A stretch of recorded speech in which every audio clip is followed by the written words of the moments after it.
बिस्मिल्लाहिर्रहमानिर्रहीम। मुअज़्ज़ज़ सामिईन व नाज़रीन, हम मिनहाजुल कुरान इंटरनेशनल USA के हेड क्वार्टर मस्जिद गौसे आज़म से आपसे मुखातिब हैं। आपके शरई मसाइल के जवाब लेकर हाजिर हैं।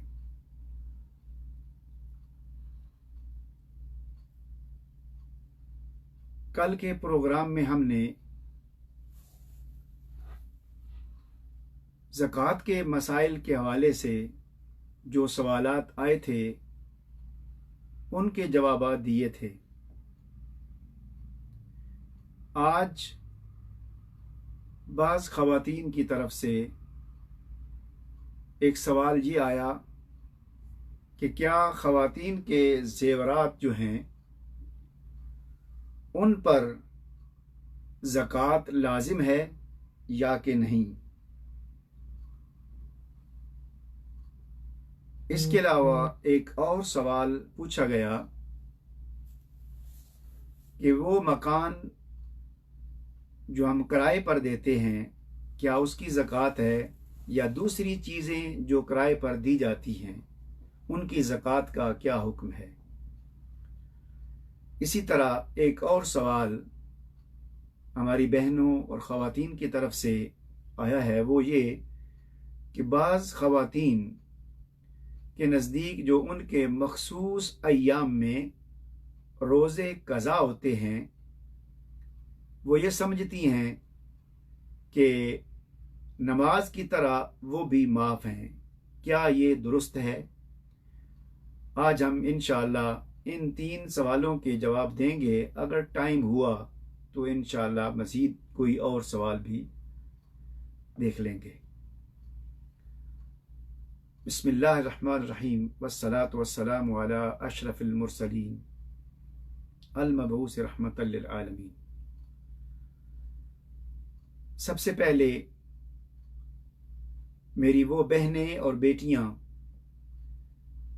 जिनको अल्लाह करीम ने खुशो खुरम ज़िंदगी अता की है और उनके पास ज़ेवरात हैं, अल्लाह ताला उनको सलामत रखे और वो ज़ेवरात पहने।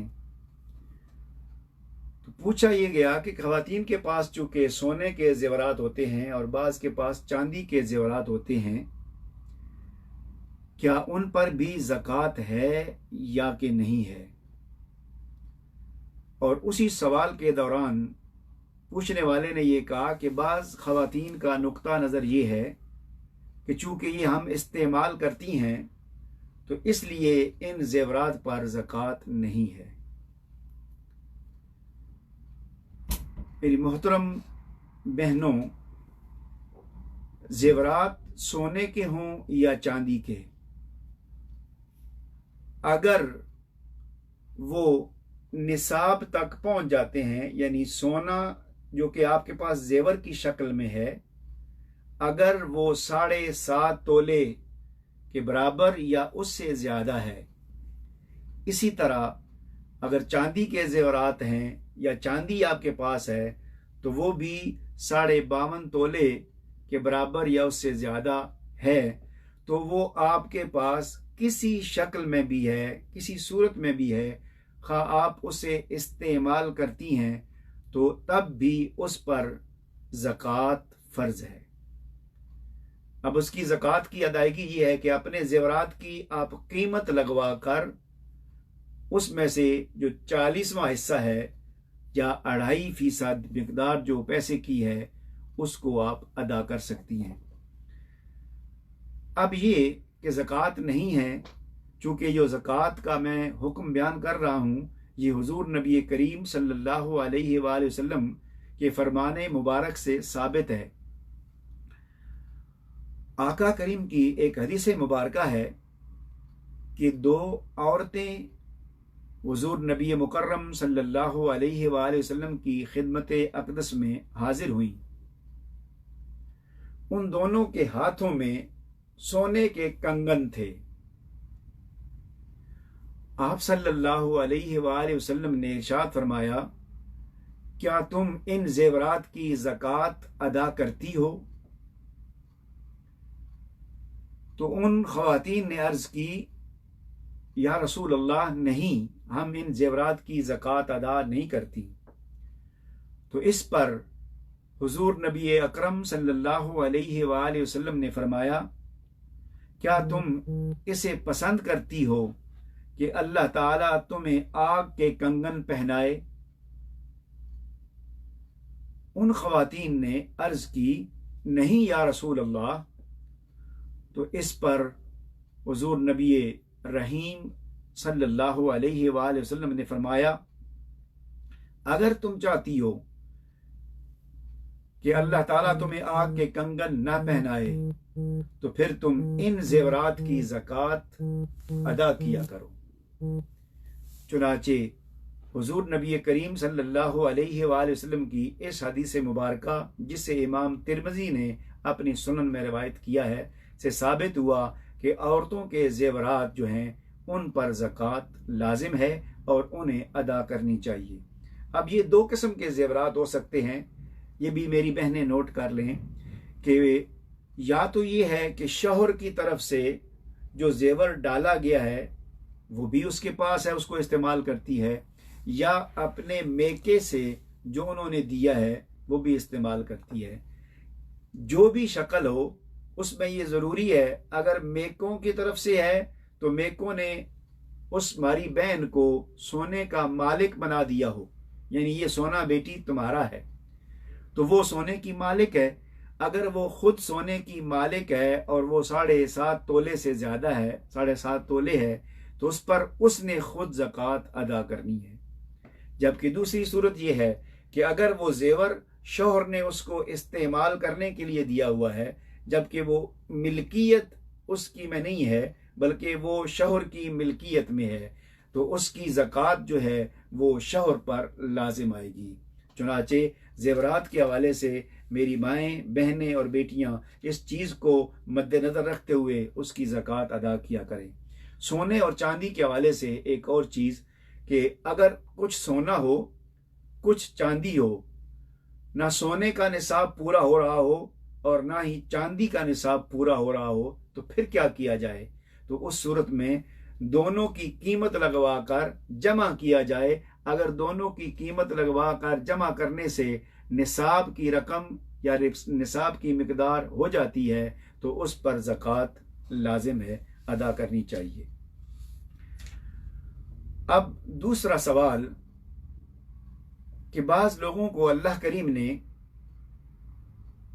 अपनी नेमतों से नवाजा है, रिज़्क वाफिर अता किया है, तो अपनी ज़रूरत का मकान बनाकर वो इजाफी कुछ मकान तामीर कर लेते हैं, या यूँ समझिए कि बिज़नेस के लिए, तिजारत के लिए, किराए पर देने के लिए मकान तैयार करते हैं, उनकी असली ज़रूरत नहीं होती।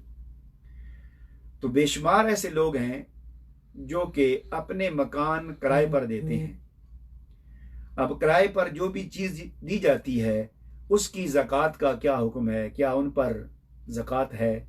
जी हाँ, जो किराए के मकान हैं उन मकानों की कीमत पर तो ज़कात नहीं। हाँ, उन मकानों का जो किराया आता है, जो आप किराया वसूल करते हैं, जो उसकी इनकम है, वो अगर निसाब को पहुंच जाती है, यानी जो मकानों से किराया आ रहा है, जो उनसे इनकम हो रही है, उसको जमा करें तो वो निसाब यानी 7.5 तोले सोने या 52.5 तोले चांदी की कीमत को पहुंच जाते हैं, तो उन पर ज़कात लाजिम है। अब किराए पर दी जाने वाली मुख्तलिफ़ चीज़ें हैं।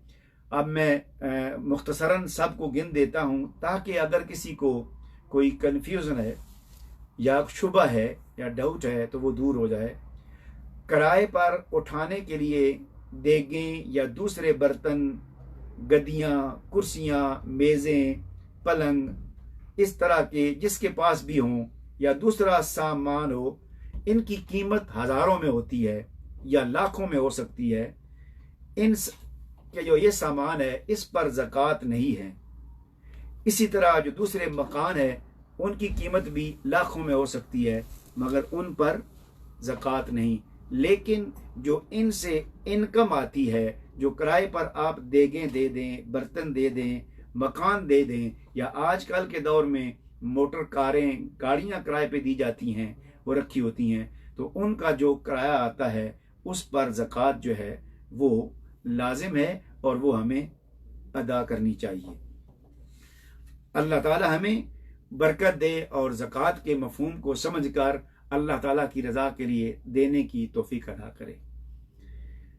इसके अलावा जो आज का तीसरा सवाल है, जो कि हमारी बहनों की तरफ से आया है, वो ये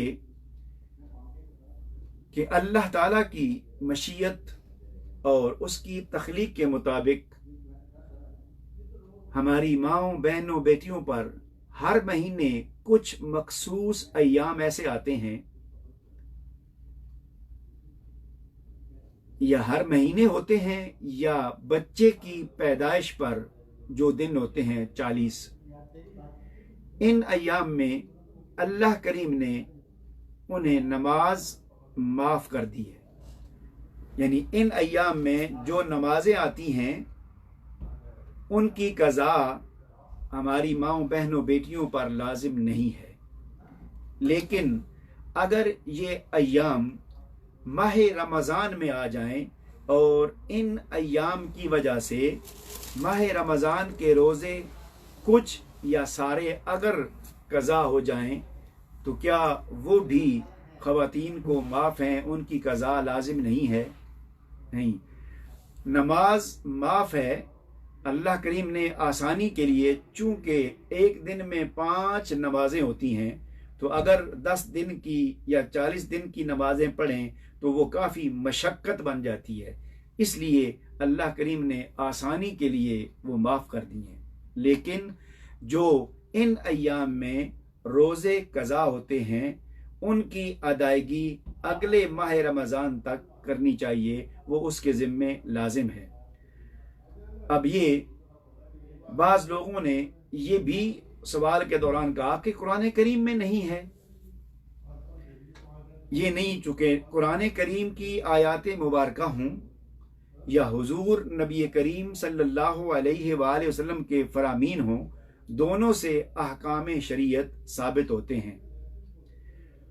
मुस्लिम शरीफ की हदीस मुबारका है कि हज़रत आयशा सिद्दीक़ा रज़ियल्लाहु ताला अन्हा उम्मुल मोमिनीन, आपके पास एक खातून आई और उन्होंने आकर सवाल किया, और सेम यही सवाल था कि क्या वजह है कि हाइज़ा फौत शुदा रोज़ों की कज़ा अदा करती है, यानी फौत शुदा रोज़े उस पर लाजिम है उनकी कज़ा करना, जबकि नमाज की कज़ा नहीं करती। ये उस खातून ने हज़रत आयशा सिद्दीक़ा रज़ियल्लाहु ताला अन्हा से सवाल किया, तो आपने जवाब दिया कि हम पर जब ये अय्याम आते थे, हम पर इससे मुराद हज़रत उम्मुल मोमिनीन रज़ियल्लाहु ताला अन्हा तमाम अज़वाजे मुतहरात या तमाम उम्महातुल मोमिनीन को शामिल कर रही हैं, कि हम पर जब ये अय्याम आते थे तो हमें रोज़े कज़ा करने का हुक्म दिया जाता था और नमाज कज़ा करने का हुक्म नहीं दिया जाता था। अब हमें रोज़े कज़ा करने का हुक्म दिया जाता था, इस का जो मफ़हूम है वो ये हुआ कि इन अय्याम में हुजूर नबी करीम सल्लल्लाहु अलैहि वसल्लम उनको बाद में रोज़े कज़ा करने का हुक्म फरमाते थे, जबकि इन अय्याम में फौत शुदा नमाजें अदा करने का हुक्म नहीं फरमाते थे। अब इसकी मज़ीद दलील हज़रत आयशा सिद्दीक़ा रज़ियल्लाहु ताला अन्हा का अमल मुबारक है।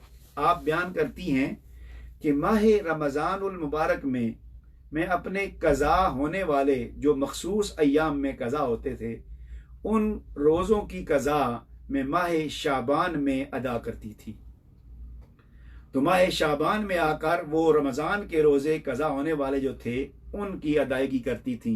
तो इससे भी ये साबित हुआ कि हमारी माओं, बहनों पर जिनको मखसूस अय्याम की वजह से रोज़े जो हैं वो कज़ा होते हैं, उनकी कज़ा बल्कि माह रमज़ान के बाद अगले रमज़ान आने तक अदा कर लेनी चाहिए और ताख़ीर नहीं करनी चाहिए कि अगला रमज़ान भी गुजर जाए वो अदा ना करें। तो अल्लाह ताला हमें जो भी अहकाम है उनको समझने की और अच्छी तरह समझकर उन पर अमल करने की तौफीक अता फरमाए।